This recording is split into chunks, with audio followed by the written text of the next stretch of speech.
Academic Director of the European Studies Program, and on behalf of the sponsors of this event, I welcome you to the Spencer Museum of Art. This evening's program is part of the KU commemoration of the World War I centennial.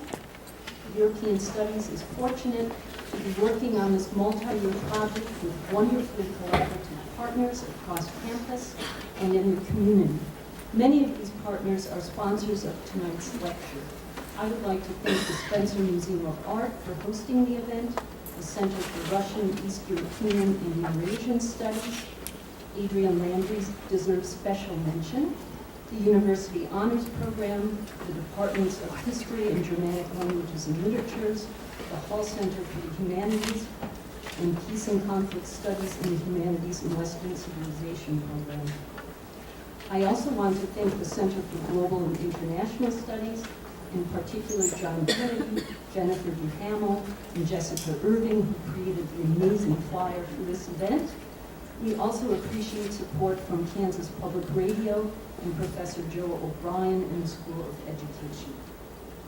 After tonight's lecture, you are invited to enjoy the reception in the lobby and to view the World War I exhibition in the 2021 gallery upstairs. The installation includes not only works from the museum's holdings of graphic arts made during the First World War, but also video clips depicting film footage from the war. The exhibition was curated by Steve Goddard, Associate Director and Senior Curator for Works on Paper. Steve, a special thanks to you and to Spencer for creating an exhibition to help us mark the start of the commemoration. I would like to call your attention to a gallery talk that Steve is giving next Wednesday evening, April 9th at 5:30, Up Close, Albert Bloch, Prints and Drawings. As many of you know, Bloch was a KU professor and the only American artist affiliated with the Blue Rider, a group of artists active in Munich, Germany, just prior to World War I, 1911 to 1914. Now I have the pleasure of introducing our speaker, Nathaniel Wood, Associate Professor of History at KU. A highly regarded teacher whose courses include a popular freshman seminar entitled Culture, Space, and Time in the Machine Age, and a graduate student colloquium in East Central European history. Professor Wood is also a noted scholar. His publications examine the challenges and opportunities that accompanied industrialization and modernization in the 19th and 20th centuries in East Central Europe. His book, Becoming Metropolitan, Urban Selfhood and the Making of Modern Krakow, published in 2010, has garnered high praise from his peers. Elizabeth Morrow Clark writes, reaching beyond the provincial Galician neighborhood, Becoming Metropolitan should be read by anyone interested in the longings of urban denizens in peripheral places. It joins other newer titles in interpreting and reinterpreting urban history, place, and identity. Rather than justifying Krakow as the epitome of modernism, Wood simply offers us this: the contrast and the irony of a place renowned for looking or being backwards, but seeking to be forward-thinking. Professor Wood's current research explores cycling, motoring, and aviation in the Polish lands, 1885 to 1939, the recipient of a Fulbright Scholar Grant and an East European Travel Grant from the American Council of Learned Societies. Professor Wood has presented lectures in Poland, Ukraine, England, and Malta. We are very glad that he is here with us this evening to present his talk, All for You, Franz, from the Assassination of Archduke Franz Ferdinand to Total War.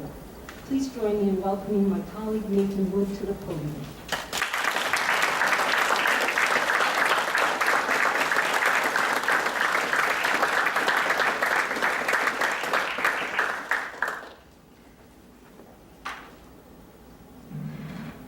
Thank you all for coming. Thank you, Lori, for the warm introduction. Thank you for organizing the commemoration. For those of you who don't know, Lori is the director of European Studies, has really taken a lead role in organizing the commemoration of the Great War here at KU. And for her enthusiasm, for her effort, her indomitable effort, I'm very, very, very grateful. I'm also thankful. Yes. also thankful to all of the sponsors who Lori enumerated and who are at the bottom of this terrific poster. I'd particularly like to thank Victor Bailey of the Hall Center, who really upped the ante by inviting not one but two experts in the field, Sir Max Hastings and Sean McMeekin, who spoke to us over the winter. And I'd like to thank, of course, the Spencer Museum of Art for hosting and all of the effort that's gone into preparing for tonight's event. I'm particularly grateful to Stephen Goddard for his organizing in 2010 this spectacular exhibit, Machine in a Void, which really was quite formative for me. And I had the opportunity to give a little talk there and help me think about the way that I understand the art and the changes and the things that didn't change during the Great War. I'm grateful to Jennifer Duhamel, the European Studies Center for Global International Studies, for promoting the talk, and Jessica Irving for this Bang Bang poster that we saw here. Okay, I just have a couple of announcements.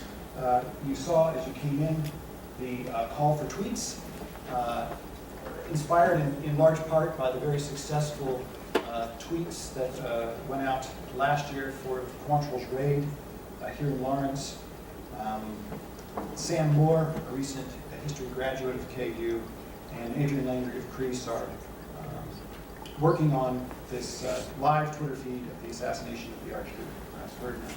So if you're interested, here's an email that you can write to, and there's a meeting next Wednesday night. It looks like you could come to Steve's talk here and go across the street to the Twitter thing as you so wish.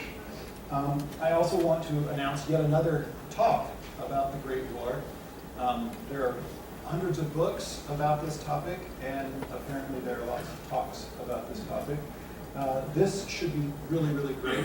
Sunday afternoon, the Dance of the Furies, Europe and the Outbreak of World War I, with Michael Nyberg, professor at the Command and War College and author of many books, a public speaker.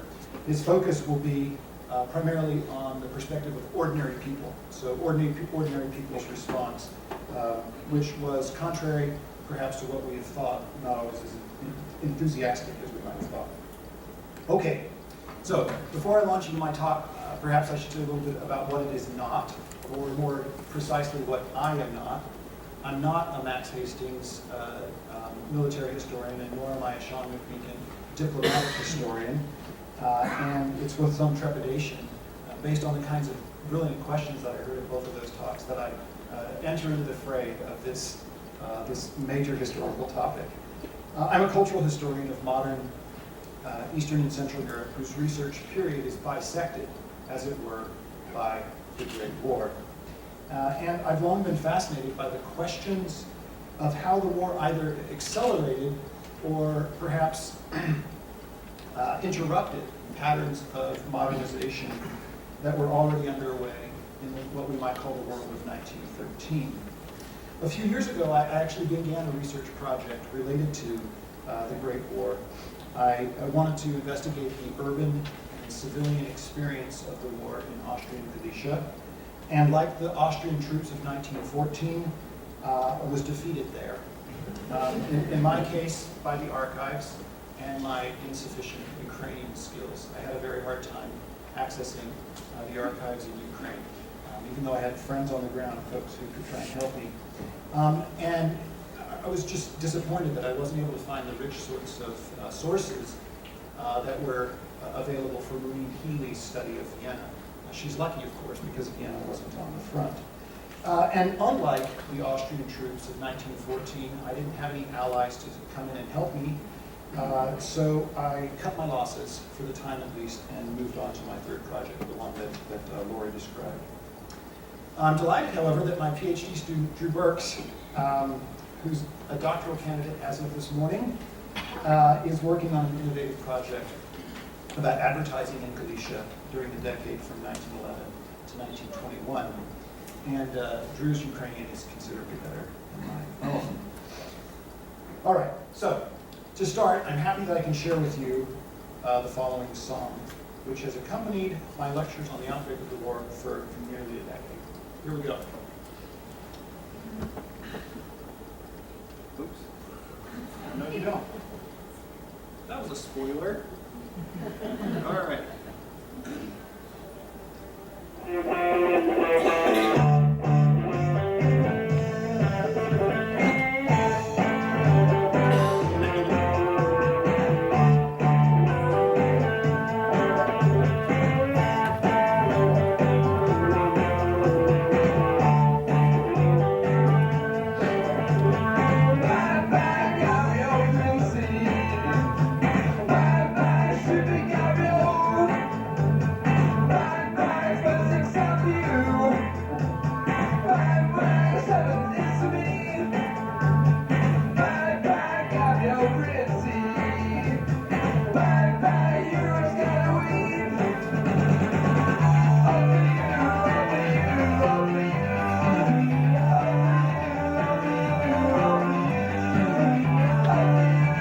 invites a number of questions, not least among them why a Scottish rock band with an art school past decided to call themselves Franz Ferdinand.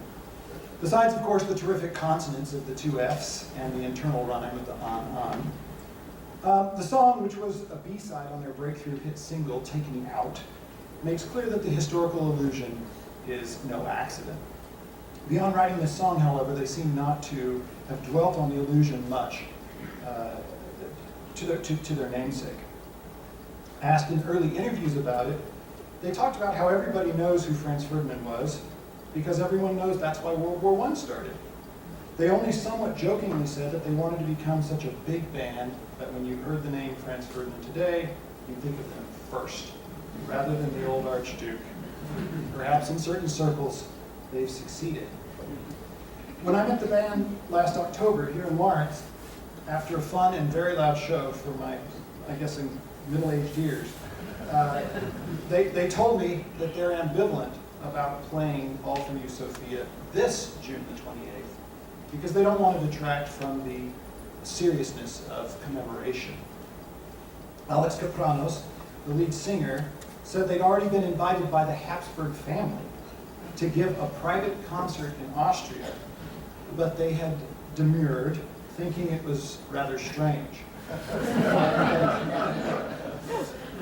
Last I heard, however, they just might be in Sarajevo or Vienna on June the 28th this year, after all. So you might want to take a break from the KU Twitter feed that day to find out.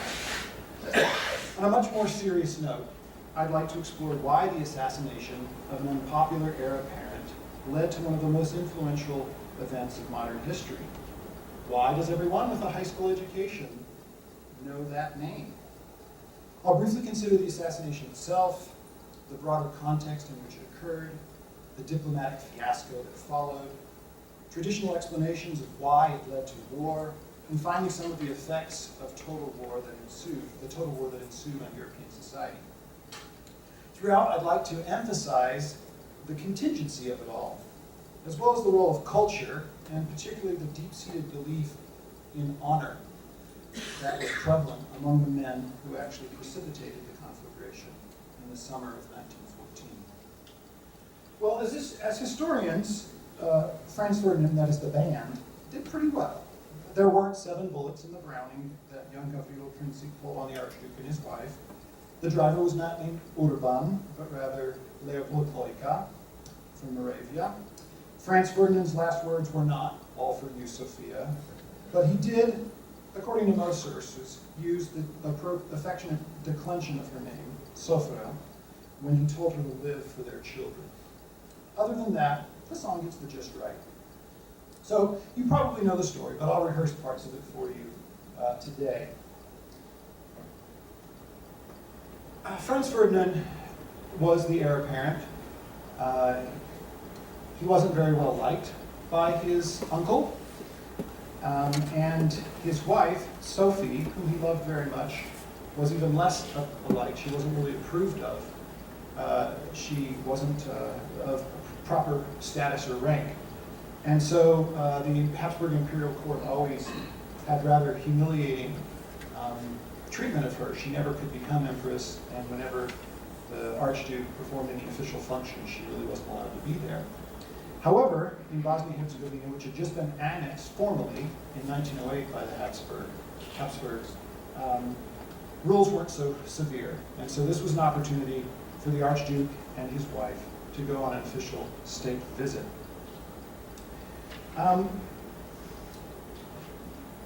It was not kept secret.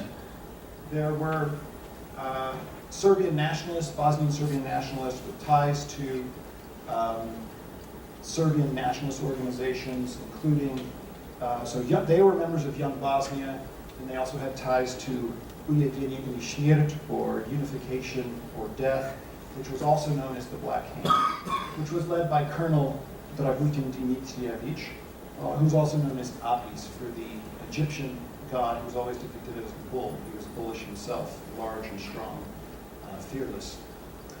The commemoration of St. Vitus's Day, when Serbs commemorated their defeat at the hands of the Ottomans on June 28, 1389, was going to correspond with the Archduke's visit.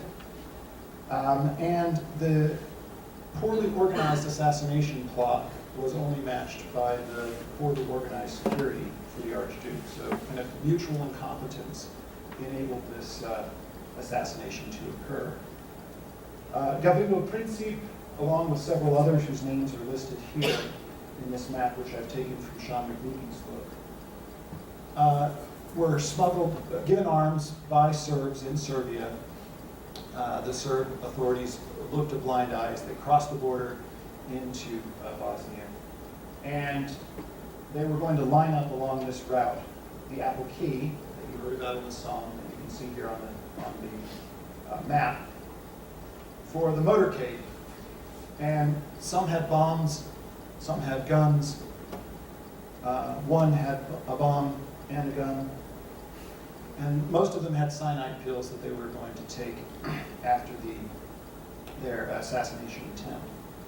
Many of the men lost their nerve. They seem not to have been as committed, or the car was simply going too fast.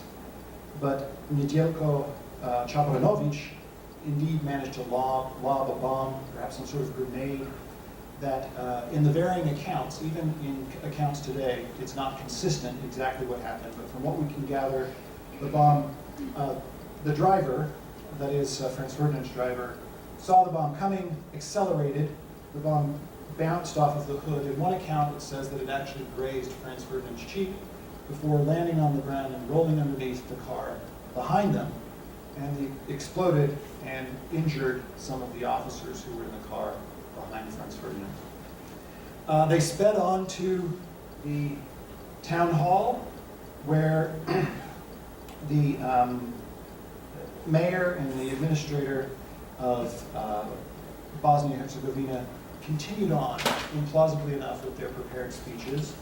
And so Franz Ferdinand also decided to repay the favor and took out a bloody speech of his own. And then they decided that he wanted to, sort of in keeping with his sense of Austrian honor and phlegmatism and loyalty, go and visit the officers who were in the hospital. And so the return route was supposed to be altered. They were supposed to go directly along the Apple Key, where they could maintain a higher speed and then go up to the hospital. But unfortunately, they didn't communicate this to the most important people, namely the drivers. And so when the cars were going along the parade route, turn here you see at number 7, in front of Moritz Schiller's Spice Emporium, to go on to Franz Josef Straße, Franz Joseph Street. And here, once they alerted the driver that they needed to change directions, the car came to a standstill. It went into reverse. Gavrilo Princip happened to be there. He had an easy shot. He struck Sophie in the abdomen and Franz Ferdinand in the neck and severed his jugular. And they both died quickly thereafter. This is an image from one of the sources that I found when I was working on this project back in, I think, 2008. This is from Novosti Ilustrowane, Illustrated Novelties newspaper. And there are images like this all over. And I'll just take a moment to point out that it's quite fascinating, and I always draw my students' attention to this, how artists had to imagine what had happened. This is in an age where you could actually be more dramatic. Photographs were less common, and so artists could imagine the scene, the encounter. Here's Princip being arrested. I found this on an article from the Smithsonian Magazine. Some of you on NPR may have heard a story recently about the sandwich that Princip putatively went to eat. And the author of this article thinks that's outrageous. Sandwiches were really quite rare at this time. No, it's not because people were poor, it's because they didn't eat that kind of food. And I can attest to that. I in writing my first book, read a fascinating book about Krakow, which was just a bunch of sort of curiosities and one of them was when the first sandwich was ingested in Krakow. And it was a good century after the Earl of Sandwich invented it.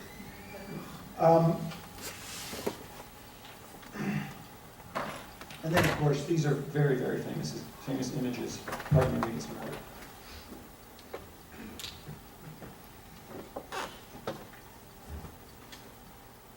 Young Principe who was not 18 and therefore could not be executed according to Austrian law, and was held for the duration of the war and died in 1918 of, I think it was typhus.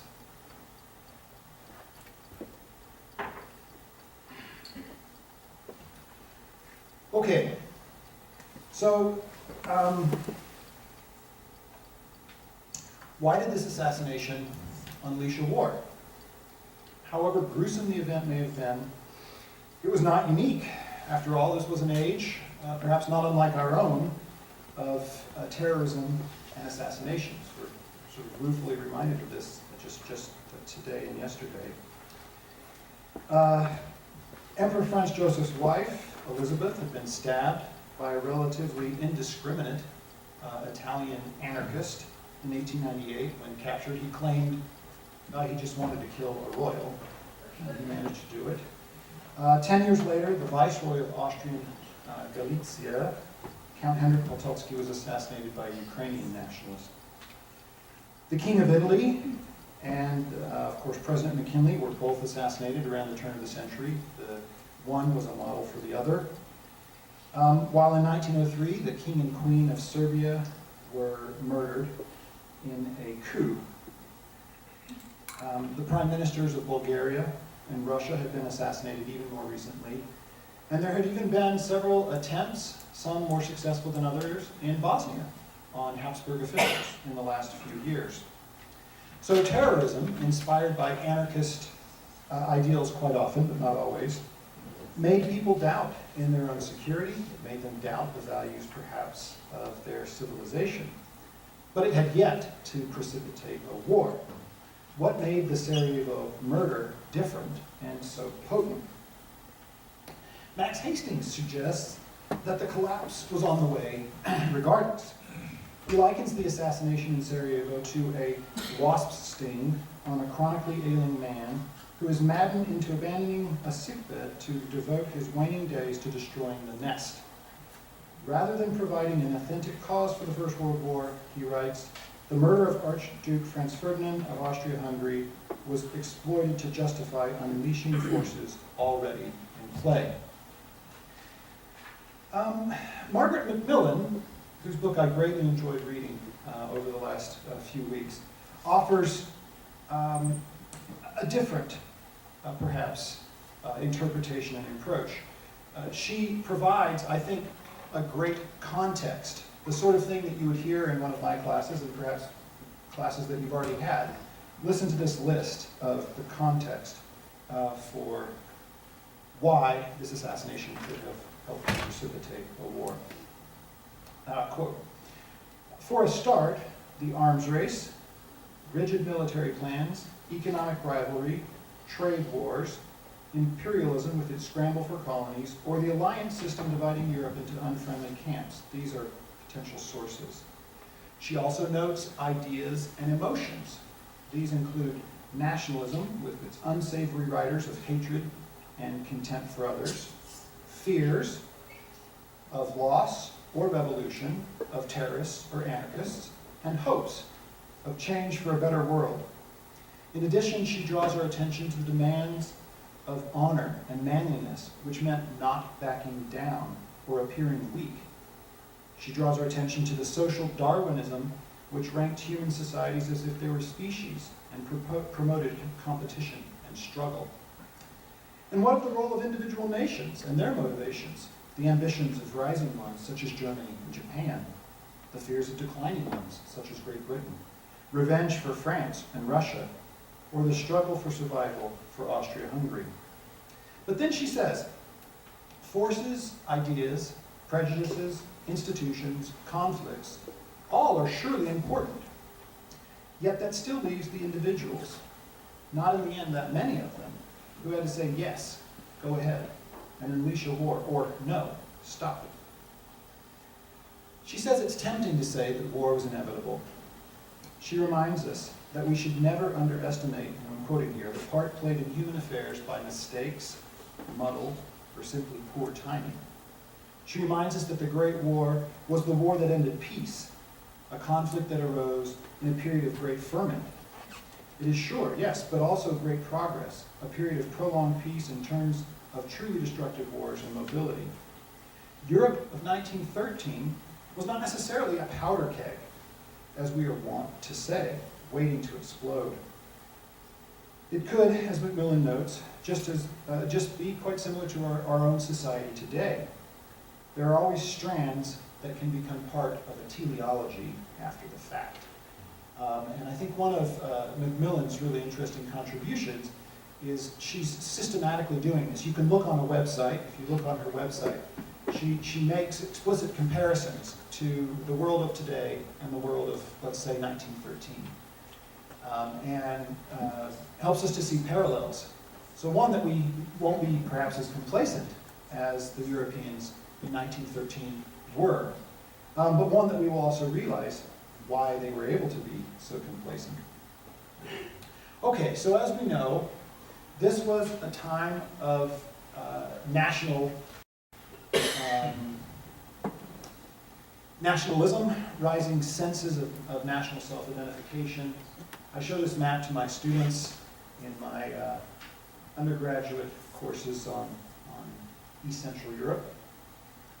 And on the face of it, it looks very complicated and perhaps one would think problematic. But I would say that the majority of scholars of the Habsburg Empire would argue today that this is not necessarily a recipe for failure. And in fact, in 1914, overwhelmingly, the various national groups and their nationalists who led those groups weren't calling so much for independence as greater autonomy within the empire. In other words, the empire was sick, perhaps, but it wasn't necessarily dying. In fact, that was a useful metaphor for people to hearken to. But imperial identification was actually still quite strong. You have to remind yourself that Franz Joseph had been in power for 60 years. And that was a tremendous source of stability. The army was a major source of stability. The officer corps were all loyal to Franz Joseph. They'd never known anyone else. They also had to learn the language of the troops that they led. So this was truly a multinational effort. Now, there were some serious problems. Dualism after 1867 was a major problem. Just to refresh your memories, that basically occurred in a moment of weakness for the Habsburg Empire, and Hungarian nationalists were able to seize the opportunity to gain near independence within the empire. So Austria-Hungary was created after 1867, and this did create an imbalance. Poles were generally satisfied in Galicia because they had tremendous autonomy there, but Czechs and South Slavs had more of a gripe because they had less autonomy. Ironically enough, Franz Ferdinand was very much aware of this, and not for any humanistic reasons, but for reasons of maintaining the empire. He was actually quite keen to create or to promote what was called at the time trialism. In other words, to weaken the role of the Magyars, to weaken the role of the Hungarians, and to strengthen the South Slavs in a greater balance of power. His purposes were still very conservative. They were still all about maintaining his family's autocratic rule. But he, ironically enough, was sort of sensitive to these problems. All right, we all know about this. We all know that there were rival blocs at this time. These arose through a variety of contexts, but I'm afraid that sometimes this map, too, can be deceptive. Maps are so useful for helping us see things in the abstract, but sometimes they force us to think of things that are, or some sort of actuality. But of course, maps are fictions too, just as in many respects these alliances were. There were still possibilities in July, during the July crisis, when someone could have said no and not honored their obligations. It would have been very hard, in part because of this sort of sense of duty and honor. But I don't think we should overemphasize these blocks. There's, of course, the issue of the crumbling Ottoman Empire and Russian desires to feast on the spoils, to have better access for their fleet into the Black Sea, and then Austrian kind of ham-fisted intervention, particularly the annexation in 1908, which was really quite a diplomatic crisis. Here's a fascinating image from the Brooklyn Eagle in July of 1914.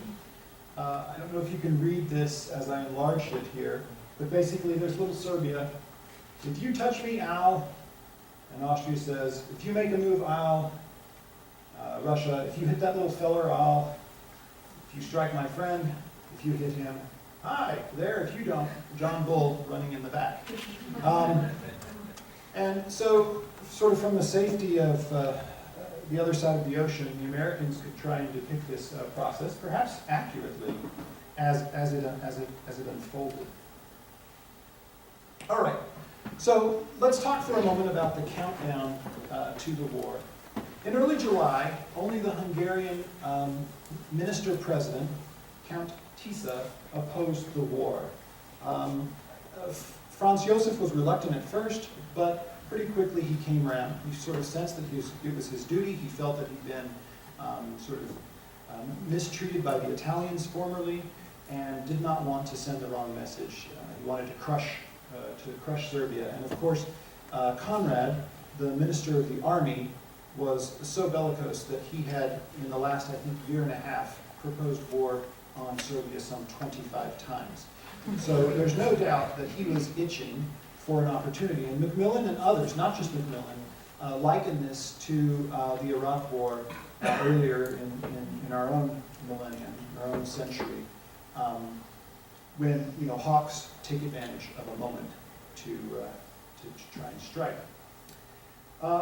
Over July 5th and 6th, it can be said that Germany gave Austria a blank check. And historians have fixated on this. They've repeated this metaphor ad infinitum.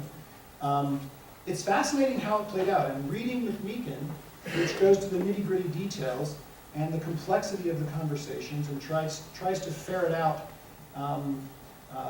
ruses and poorly timed statements. For example, the ambassador of Germany in Austria was already saying, oh yeah, we'll back you, before he had any right to do so from the authorities back in Germany. Kaiser Wilhelm did agree, but I think the most important thing for us to realize is that when the Germans said that they would back the Austrians, they assumed that the Austrians would strike quickly.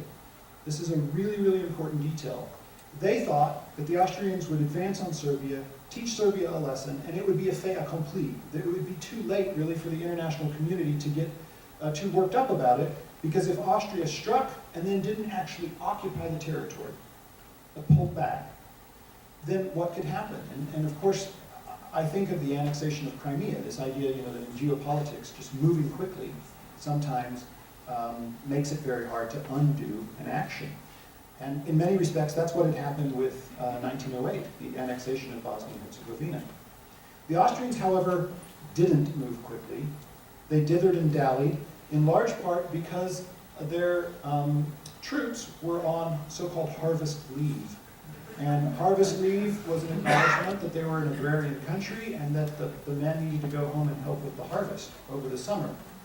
And perhaps rightly, they knew that if they called the troops away from harvest leave, then everyone in Europe would know what they were doing. And they also knew that the Russians and the French were together at a conference, and they didn't want to give the Russians and the French a chance to plan a joint strategy.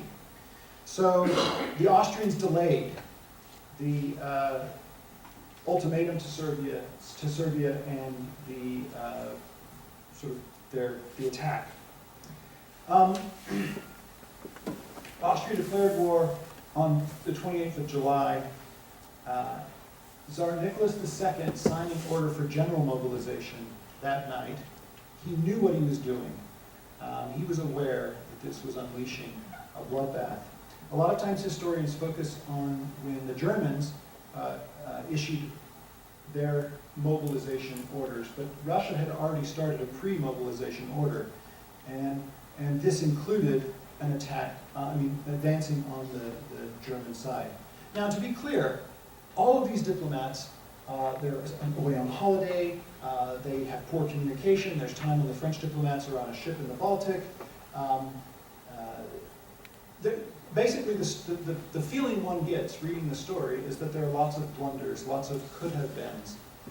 There was, of course, lots of deliberation, it's true.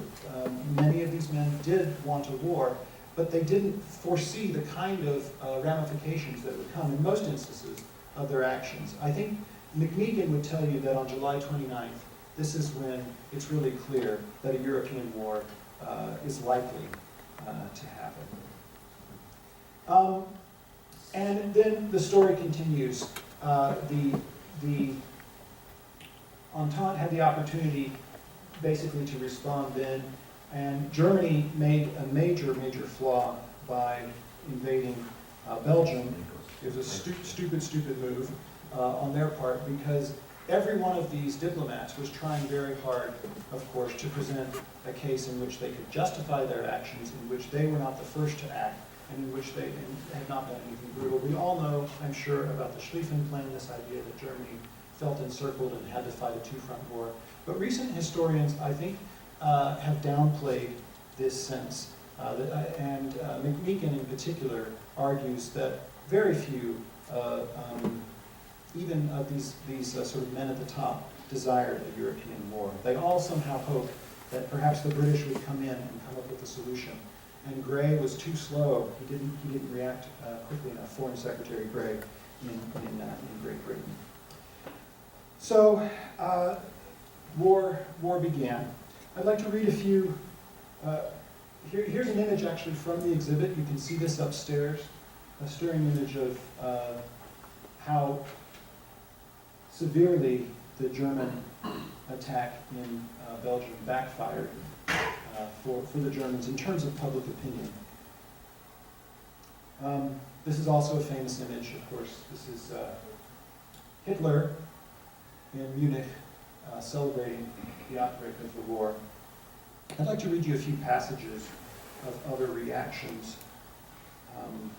The first is, of course, Stefan Zweig, and he was also featured on NPR just yesterday.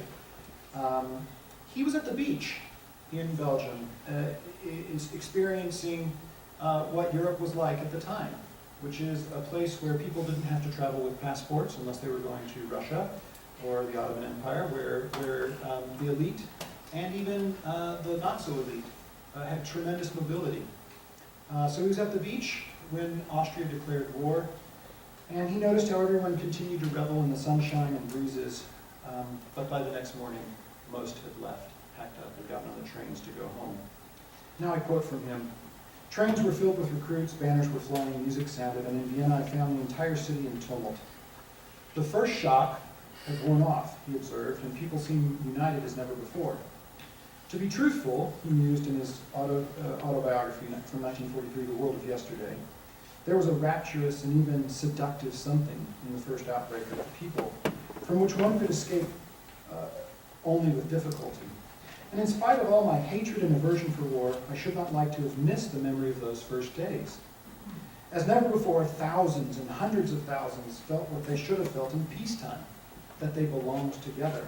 A city of 2 million, a country of nearly 50 million, in that hour felt that they were participating in world history, a moment which would never recur, and that each one was called to cast his infinitesimal self into the glowing mass, there to be purified of all selfishness.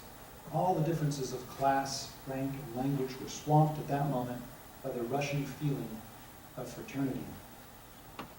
On the perimeter of the empire, in Austrian Galicia, village mayor Jan Slomka observed, quote, "The spirit of devotion to duty in the people was great. They were sincere and eager, and everyone was willing to give both life and wealth for the cause. On August 5th, Austria declared war on Russia, and from the 9th onwards, skirmishing began between the two armies. I left something out of Swamka's statement, something that perhaps I think he added because he was writing this later on.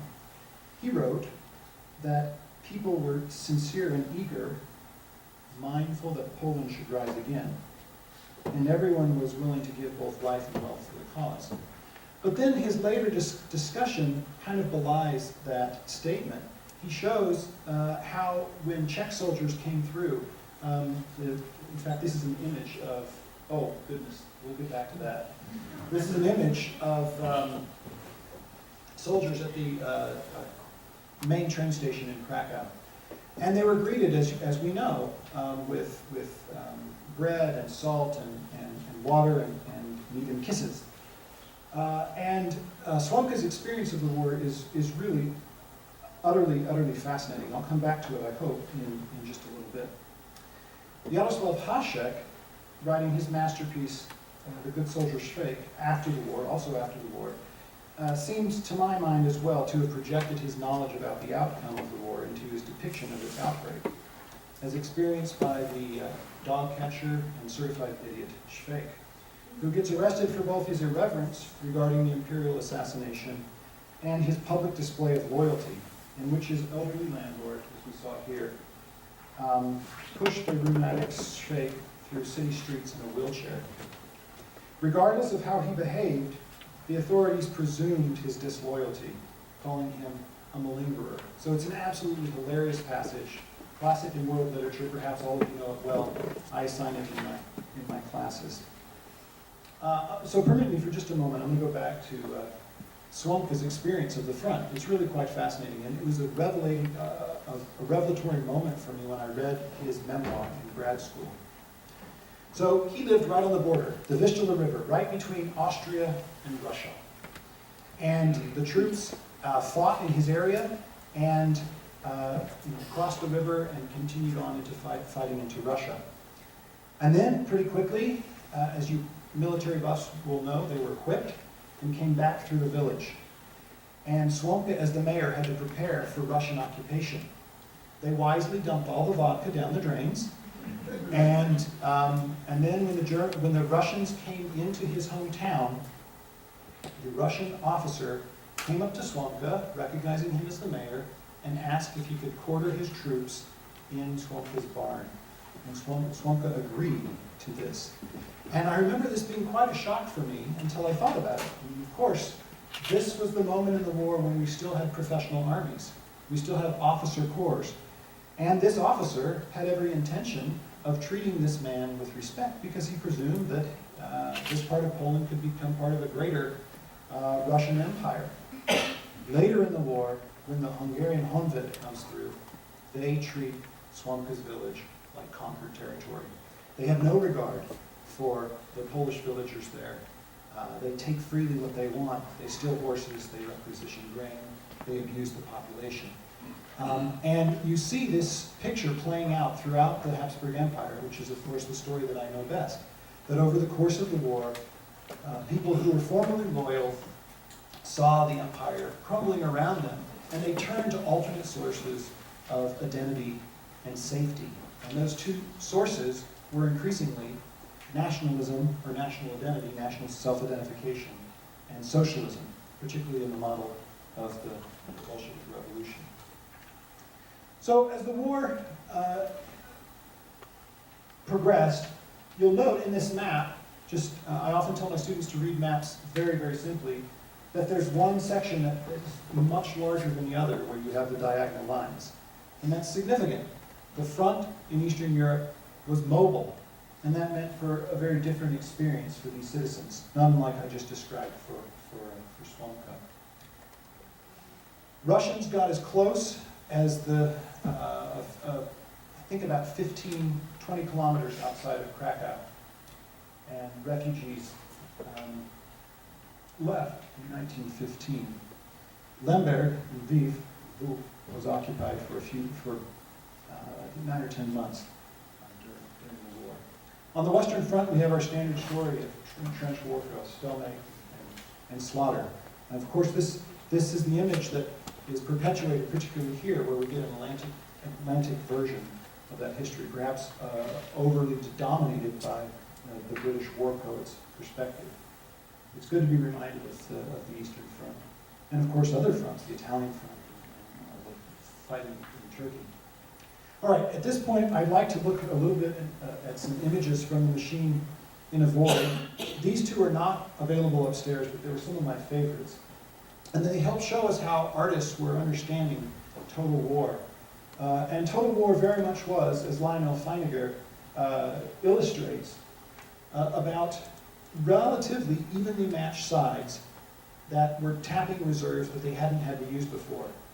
Women, labor, new ways of thinking about food and nourishment, new ways of extracting resources. In the German case, ersatz, creation of things to substitute for rubber or coffee. And of course, it's a war that changed very much the way people thought about their own humanity. You see in this Franz Masereel, one of my favorite artists from the period, this fantastic image that to my students looks like the X-Men, and is, of course, a damning critique of all the mangled bodies. Those who are relatively complete are the rare ones. While I was in graduate school, one of my colleagues, Heather Perry, began her fascinating research on the prosthetic industry in Germany during the war. And she demonstrated that so total was the war that bodies even needed to be recycled. So if you lost a limb on the front, and if you were working class, not an officer would get a dress arm, a parade arm, so that he could go to church with his wife and not look very different. But if you were an ordinary working class soldier, you didn't get to rest on some sort of pension. They actually created arms that enabled you to continue doing work for the fatherland. And Heather's new scholarship is about food and medicine, and the new medicine of calculating how many calories people needed just to survive, and of course, reducing that number as the years went on. So people, of course, truly suffered.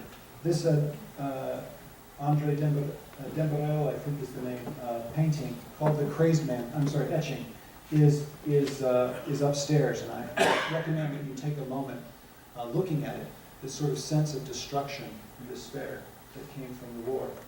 Otto Dix also sort of lends his vision to the war. And I draw your attention to this image, which is also upstairs, because it illustrates a point that I made a few years ago at the Machine in the Void exhibition, which is that in many instances, and I encourage you to look for this, confirm or perhaps disprove my thesis by looking at the artwork upstairs, or complicate it. In many instances, art before the war was more modern in terms of what we think of as modern art.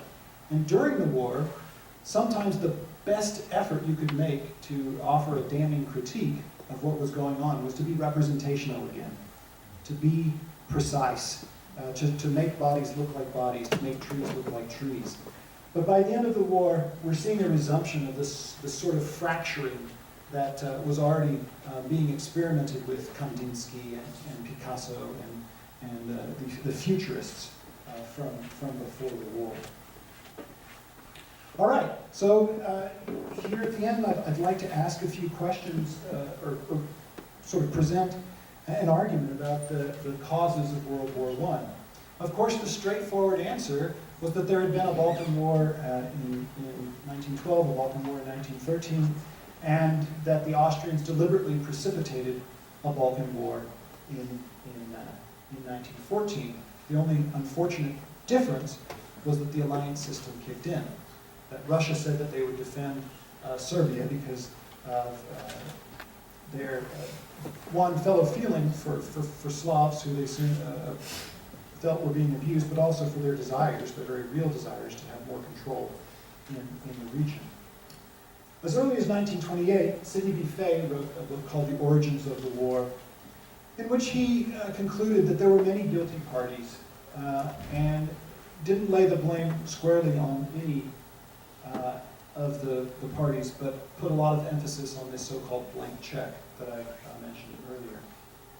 The Fritz Fischer thesis, articulated in '62 and again in '69, and then by his students thereafter, is a major argument that stressed that Germany felt surrounded, and that the German war command felt that this was the moment to strike, that Russia would only get stronger, that they felt very threatened once France and Russia were allies, and that this was an opportunity that they wanted to seize, that they desired a war. This is an argument that Max Hastings more or less confirms, that he agrees with. He says, the only untenable view of the July crisis is that it was the consequence of a series of accidents. On the contrary, the leaders of all the great powers believed themselves to be acting rationally in pursuit of coherent and attainable objectives. And in Hastings' account, the Germans are most to blame. I'm less persuaded by that argument, even though I was very persuaded by his presentation when he came here. And when he told us that McMeekin disagreed with him, I was prepared to be very suspicious of McMeekin, because Hastings was, after all, and is, I think, such a brilliant writer and speaker. But I'm more persuaded by the messiness, by the accidents, by the contingency, by the mistakes. McMeekin argues that absent this assassination and the blundered negotiations that followed, the war probably would not have occurred. Yes, there were all sorts of possible trigger moments, things that could have precipitated a war. But at the time, France was preoccupied with domestic politics. Great Britain was preoccupied with the Irish problem. And Austria and Germany didn't desire a pan-European war. They really just wanted to teach Serbia a lesson. So for McMeekin, the shifting of blame goes more towards the Russians and the French, but not entirely. In the end, reading his text, one just gets the sense that by following the nitty-gritty of negotiations, by following the blunders and the mishaps, the posing and the sort of posturing, that very few, there were more warmongers to be sure, but very few of these leaders desired a pan-European conflict. Margaret Macmillan calls the title of her book The War That Ended Peace, and in her book she reminds us of the era that preceded the war, an era that hadn't known many serious wars. Of course there was the Boer War, of course there was the Russo-Japanese War, but these wars have been limited, and therefore, she says, the myth that soldiers leaving said that they'd be home for Christmas was true. By and large, that's what they thought. As often happens in the case of war, everyone assumes that they'll be the victor. This is an image from upstairs too. It's not part of the exhibit, but it's long been one of my favorite pieces here in the Spencer. And I think it's indicative of the Europe from before the war. I've forgotten the name here, just give me a second. So this is Jacques Sorel's Portrait of a Man at His Desk from 1895. And I like how he looks wistfully into the distance. I like how he's flanked by his books. I like how he's smoking a cigarette. I like how he's bespectacled and bearded. These are all markers of the age, markers of his place in society, a place that Europeans felt that they sat firmly on top of. And of course, gender is in play here. We see him enacting a certain sort of masculinity, a knowledge and mastery of the world. And this was the world, by and large, that preceded the Great War. So if we were to ask ourselves, was it really all for you, Franz? I'd say probably yes. Thanks for your attention.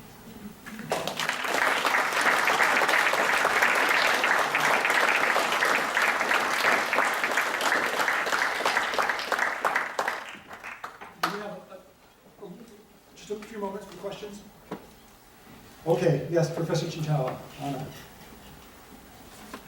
I read Margaret Macmillan's book with great attention and admiration.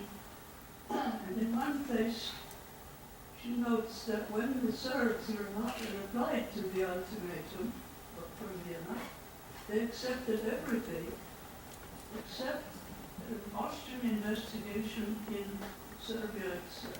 Right. And then she says, Kaiser Wilhelm said to the head of the German General Staff, they agreed, so why should we go to war or something to that effect? And what does it say? The railway timetable is such that we have to send them now to the west. So for those of you who couldn't hear, I don't know if you have more that you want to say, but let me just get them up to speed with the microphone. Professor Chinchawa notes that in Mikin, the Serbians accepted nearly all of the demands from the ultimatum, except for allowing the Austrians to come into their country to conduct the investigation. And that Kaiser Wilhelm seemed to be satisfied by this. He wanted to be satisfied by this. Moltke says, sire, the train... The timetable requires us to move west. Yes, the timetable requires us to move west. So these mobilization plans were very, very significant. Thank you for drawing our attention to that.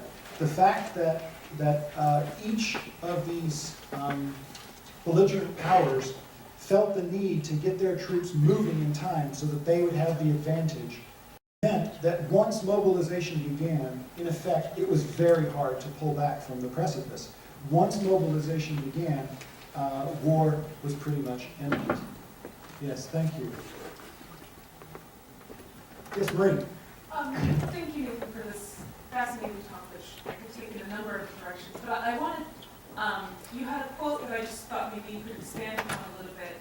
I was struck by the memoir, The Scene at the Beach, and the feeling that these individuals were now part of a moment in history, right? And that recognition of sort of sense of self, and I might maybe expand that to sort of sense of nation and sense of purpose. And that just really struck me as really sort of poignant, but also really sort of instrumental in the ways that societies then become mobilized for this work, right? Once leaders are making decisions, this is how you get the populace engaged.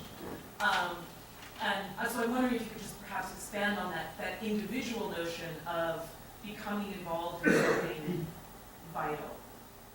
Thank you. So I'll just summarize very briefly Marie's excellent point. She drew our attention to the Stefan Zweig quotation and his sense of fellow feeling, getting beyond selfishness, doing something for the larger group.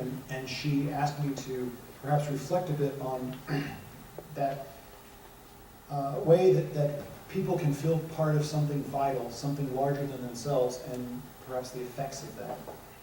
And I think few Americans can read this without thinking of the flags appearing after September 11th, 2001, and the ways that group identification crystallizes in moments of crisis. And I've long argued about national self-identification in particular, that it's a rather hard identity to have. It requires a very capable imaginatory power. You have to be able to conceive of yourself as somehow being connected from sea to shining sea with purple mountain magistries and fruited plains. And I think that's not a very plausible source of identification for most people. Far more plausible, I argue in my book, is a city where you can literally walk on the same streets as other people and cheer for the same sports teams. But nationalism, I think, is an identity that can be activated in particular moments. And nationalists help to foment those feelings. So for many people, most of the time, our national identity doesn't matter very much. But in moments of conflict, the message can get out, and then it becomes capable for us to imagine ourselves as part of something larger. So thank you very much for drawing our attention to that. Yes, Rich? I want to go back to the issue of mobilization. Yeah. I'm not really sure I've ever quite understood why, once they said, okay, we're going to mobilize, they couldn't the next day say, stop. And it seems to me that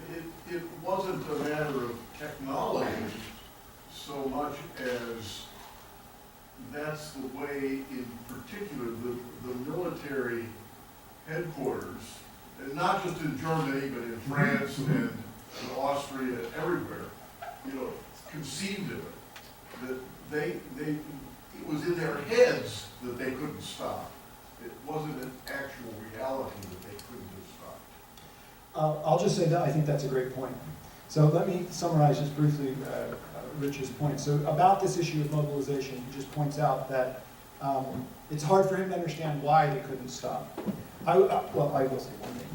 And that one thing is that it was, according to these military commanders, a lot of it was about strategy and tactics, and the sense that if you don't have the numerical advantage first, then your odds of winning are much, much smaller.